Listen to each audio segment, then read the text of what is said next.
Good morning, everyone. How are we doing today? It's Saturday, February 20th, and this is my boy Jimbo. He wants to say hi to you. I love you, buddy. I'm so great. Yeah, he's struggling a little bit. We may have a rough decision on our hand in the next week, but I am going to enjoy all the time we have with him. Yeah, it's tough. I don't want to think about that right now, so give me a sec. Erase that from my memory banks. This is your Saturday live stream. I'm going to try to hold him here so he's quiet. This show is for you. So if you have any questions, go ahead and put them in the box. I will answer them in the order that I receive them. I do have a list of questions here that I took throughout the week that I will talk about momentarily. Again, live stream just for you. Let's see what happens. Let's see what we go forward. So first thing I want to talk about is there's a follower of the channel, and I believe he's actually a student of mine who is going to be purchasing his first flip. So really what I want to talk to is all of the people that are so excited to get their first deal done. So I want to talk to you. So you're in escrow. You've agreed on price. You know what the deal is. If it's a remodel, you've gotten the bid, right? You've done all that upfront work. I get nervous for you. And again, I'm talking to this individual who I told I was going to do this. So this is for you. This is for him, but also for any of you that get that deal in escrow and you are vibrating with excitement. You know, you're just like total kid in a candy store, sugar high. That makes me nervous. Now, again, I think it's a good deal. I had him get in contact with some of my team. I think there's other things we could do to protect the downside. But let me just tell you, and I've said it many times, real estate investing is hard. It's a people business. Bad things happen. For example, something that I want you to realize again is sometimes, not all the time, but sometimes vacant properties get broken into. I think of the 20 or so flips I have done in the last year or two. I think 8 of them, maybe 7 of them were somehow broken into or tried to be messed with. So realize something I do all the time now is I pay a security company $600 a month to go see my properties 5 times a day, twice during the day, 3 times at night. For me, that's like an insurance policy. But if you have a 4-month flip, that's $2,400. For me, it's like insurance, right? It's, that basically preventing one accident from happening. So again, I'm not saying this is going to happen. I'm just saying it's a risk. It's happened to me. It may happen to you. Next, you've got to realize you were investing from afar, right? If you were investing in your town, you could drive by 3 times a day, right? You're investing hours away. So you're going to have to check on your project. I would probably recommend having a project manager. Have somebody there, not your general contractor. Have somebody there that can drive by 3 times a week, take pictures, do walkthrough videos for you. If you see on my channel, I post walkthrough videos because that's what I demand from my project manager. And then I post them so you all can see them, but they're really consumed by me and Olivia. We want to see what's going on. We haven't been to Fresno in a year, over a year, 13 months now. So again, realize I know you're excited. I want this to be successful for you, but let's try to put in the processes and procedures that increase your chances of success. Next, you have a $50,000 remodel ahead of you. Make sure your GC is lined up. Make sure you understand how draw payments work. Don't send them 50 grand, even though there's somebody on my team. Don't you dare. Understand, talk about draws. Make sure you have insurance. Your property is going to be vacant for, 60 or 90 days. Make sure you have the insurance right. I would probably start with property management. Make sure you're talking to a property manager. I have the property that you happen to be purchasing with mine. You can use mine or other. I don't care. But you have to have people looking in on your asset. And just again, I wish I could take off like 10 or 15% of the excitement. When it sort of reminds me of my friend who has multiple seven figures in crypto these days. I've told you about him in the past, or I've made reference. He's the gentleman who came to see me in 2017 and freaked me out. It's that level of excitement, that almost levitation off the couch, that frightens me. I know real estate is hard. I know I can have lots of negative surprises. I'm excited by this deal for you. I was ready to do the deal myself, but I just fear when you're that happy, you get one negative thing and you spiral down and down and down. I don't want you to do the deal if that's going to be you. I'd rather do it myself. I want this individual who I want to get the deal just to realize bad things could happen. And if I could just, again, lop off like that 20% of the excitement to get back to even, I think that would be pretty cool. So if you happen to be in a real estate deal, maybe it's out of state somewhere, and you're that excited, like kid on Christmas morning excited, try to pull yourself back, step back, think about what could go wrong, set up the processes and procedures, get the boots on the ground, make sure you have somebody who tell you bad news. Understand that break-ins happen, surprises in remodel happen. It's the business that we sign up for. So in closing, I think real estate, single-family homes are a great place to go. I think this house, once all done, is worth, $200,000, and it's being bought for much significantly less than that. I think it'll be a great long-term hold. I think you can get $1,500 a month rent. There's lots of goodness ahead, but the next 2 months, maybe 3 months, depending on timelines, just realize that a few things can happen. So, just realize that could happen. So in the end, that was for you. I sent you a text this morning to tell you I was going to have a conversation with you. And good luck. If you have any questions, let me know. If you want to back out, totally fine. I just want you to realize I'm nervous at how excited you are. Anybody who levitates off the couch with excitement makes me nervous. So just realize that's how I feel, and I felt like I had to have this discussion with you. Okay, so watch first deal excitement. Next question I got was what to do with cash. That's a good question. And I'm actually going to take that question one step further. If you watched my daily financial news this morning, I had some conversations with a collection of mortgage brokers who have over 30 years in the business in the Bay Area. And they were telling me about many clients that are taking advantage of owner-occupant loans under 3%. These individuals, in many cases, have owned their homes free and clear. And now they're taking them up to the FHA limit, which in the Bay Area is 822. I'm just left scratching my head. What does this mean? There was already $1.3 trillion in cash on the sidelines, excess savings, as they say.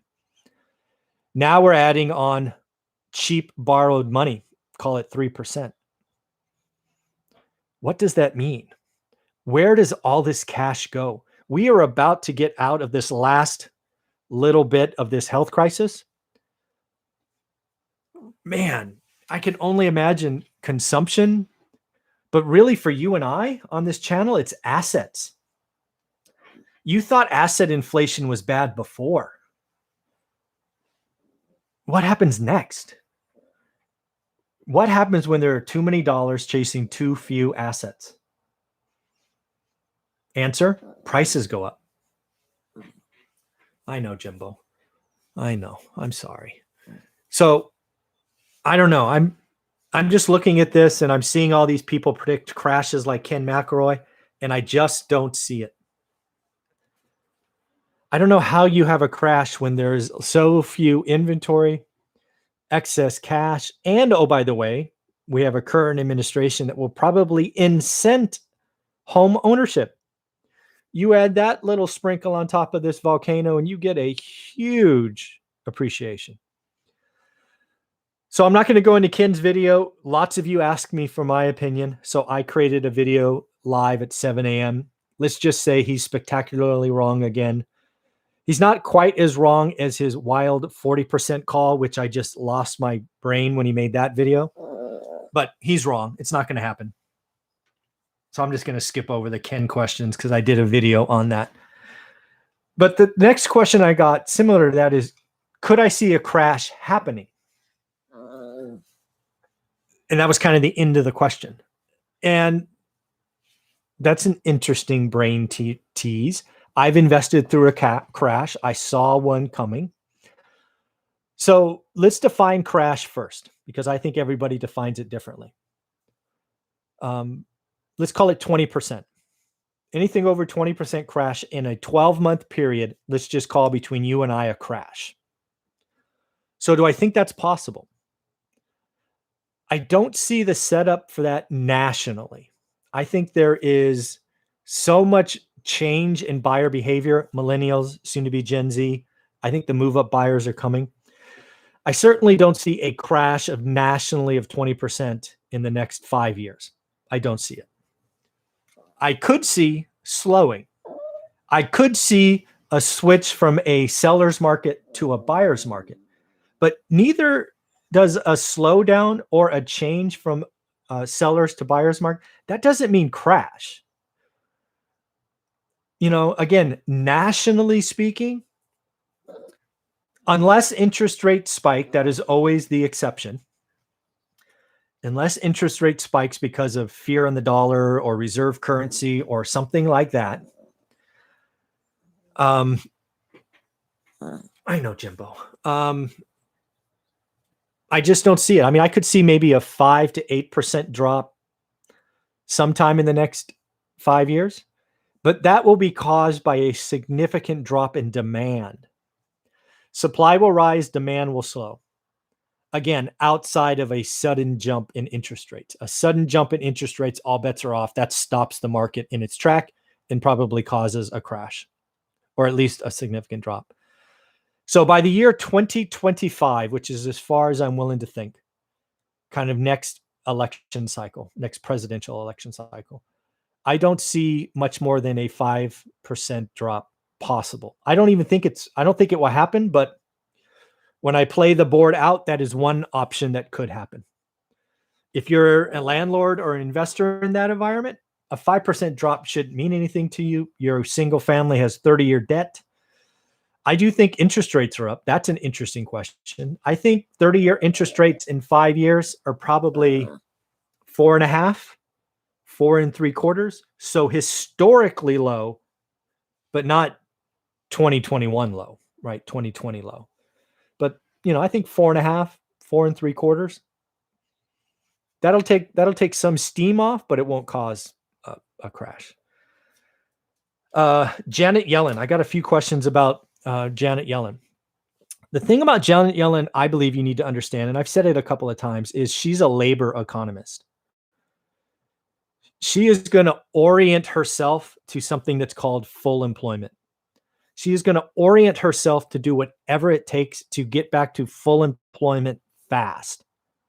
Janet Yellen has never met a spending program she does not like. She is willing to overspend versus underspend. Janet Yellen saw the Great Recession in the 6-year recovery cycle. She does not want to repeat that again. Janet Yellen is willing to overspend. Think about that. Willing to overspend. And I think the world is on notice. The 10-year Treasury was up to 1.34, I think, closed Friday and going higher. Again, you don't have to agree with her, which I do not. You just have to realize it's coming anyways. You and I don't get a vote. She has been a labor economist forever, and that is what is going to happen. So, yeah, I think, it just makes me nervous. I really do think there's an increasing momentum collection of folks that are like, you know what? I want to get more and more of my stuff out of the dollar. So I think we're going to see international investments do pretty well. I think we're going to see the wealthy disproportionately orient outside of US dollars. So that could be foreign companies, that could be hard assets, that could be gold and silver, that could be crypto. Yeah, they're going to, the dollar. Oh, I feel bad for the dollar. So yeah, that is going to happen. But back to cash, actually, I don't think there's one thing I didn't talk about. I want to ask you a question. Let's assume you have a $200,000 house free and clear. Let's play a game because I want to see what you would do. You have a 200K free and clear house. You can qualify and get a mortgage for 50% LTV, so 100 grand. Let's say the interest rate's 3%. Let's say after mortgage and all expenses, you net $400 a month. So it's still cash flows, right? It's not an alligator per my book. But there's nothing to buy, at least nothing to buy today. And oh, by the way, you have cash in the bank, so you don't need another 100 grand. What do you do? What do you do? Do you take the money now knowing you could get it later? Do you take the money now because rates will be higher and maybe opportunity? Do you not take it because, hey, it cash flows 400 with debt, but probably 900 without it? What do you do? And remember, you already have some cash, so it's not like you need the extra 100. What would you do? I'm curious. I'm asking for a friend, as they would say. I just would love to hear what you have to say there. I get questions a lot about new investors. I think the answer is in my course. I think new investors need to, one, focus, get very specific, zip code, asset type. I've talked about a bunch, and then consistent daily action. I'm getting more and more folks getting deals done. It's lovely to see. I can't wait to update my score tomorrow. I have a positive impact score where the largest contributor to that is students doing deals. And we have, at least as of today, 2 more deals getting done. So if you're one of my students, let me know if you did a deal, so we will add you to the week's score. I'm very excited to see that. I got tagged on Instagram. I get posts. It's an awesome feeling when a student does a deal. It's wild. It's awesome. So that's cool. What are the chances of a crash? I don't know what it is. Ken McElroy probably does this. What are chances of a crash in 2021? So again, if a crash is defined as 20%, the chances are less than 1%. The only exception is if 30-year Treasury goes from 3 to 6%. Outside of that one event, that's the only thing that could cause a crash. Oh, and then I got another question about my yield spreadsheet you've heard me talk about. Somebody asked, hey, can I only get your yield spreadsheet if you're one of my students? The answer is yes. It's kind of really key in part of phase 1 and phase 2 of my course. I've shared the spreadsheet on my channel a couple of times. It's not that sophisticated. If you really wanted, you probably could pause the video and copy it. But yes, I have kept the spreadsheet as part of my course just to make sure it's valuable.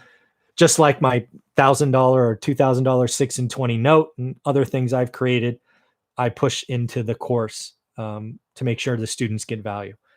So that's what I got for you. Let's see what we have as far as questions. Good morning, Jeffrey. How are you? Tamika, good morning. Yes, Jimbo is with us, but yeah, I'm not going to think about that. We'll see. I've been there. Keep your ears and eyes open because things can turn in a dime. Yep. Yeah, some flippers do hire all-night security. Absolutely. I had to do that once, like for a week, just some kids. It's amazing how many times something gets broken into in my how many times it's somebody local. It's a neighbor. More than half the time it's a neighbor. Neighbor knows it's vacant. Neighbor knows when nobody's there. Man, frustrating. What credit range do you screen your tenants? I believe, I haven't checked in a while. I think it's 660 and above. Nathan, 660 and above. Could there be a crash in Ken's world? Large multifamily, but not your single family? Absolutely. Nathan, I think it is very likely that multifamily suffers a 20% crash in the next 2 to 3 years. It will certainly crash in some areas.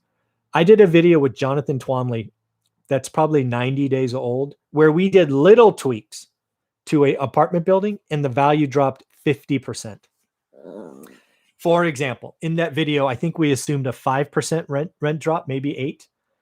Some cities are down 30. We did 5% change in vacancies, and some people are up 20%. So yes, as I said in my Ken McElroy video this morning, Ken might want to focus on multifamily, because I don't think Ken, in all honesty, has looked at a single family home in years. Why would he? He's worth $1 gazillion. He's got cash flow up the yin yang from all these rich dad things. He's not looking at single family. He is creating clickbait so he can get more students or whatever. But Ken, you're better than that. Stop clickbait. That's not cool. Let the YouTube entertainers do clickbait. Keep helping people. But Nathan, yes, I would bet money that multifamily is far more likely to have a crash than single family. Hey, Ray, you're welcome. Tamika, I definitely need to consider your question because under most circumstances, I'm not inclined to mortgage a free and clear home. Yeah, that's kind of where I'm at. Jerry, you're very welcome. I enjoy it. Oh, right, Real Freddie Z, thank you for pressing the like button. I appreciate it. I always forget to ask for it. Yep, Jerry, I agree. Did I get all the questions? I think I did. Any more questions this morning? Otherwise, we will make this one short, and I will go take care of Jimbo. Give it another minute. All right, everybody. I'm actually going to call this one. I'm going to go see if I can help my boy feel better. If you're one of my students, I will see you in the Facebook group at 9 o'clock. Have a great day. Take care of yourself. Bye-bye.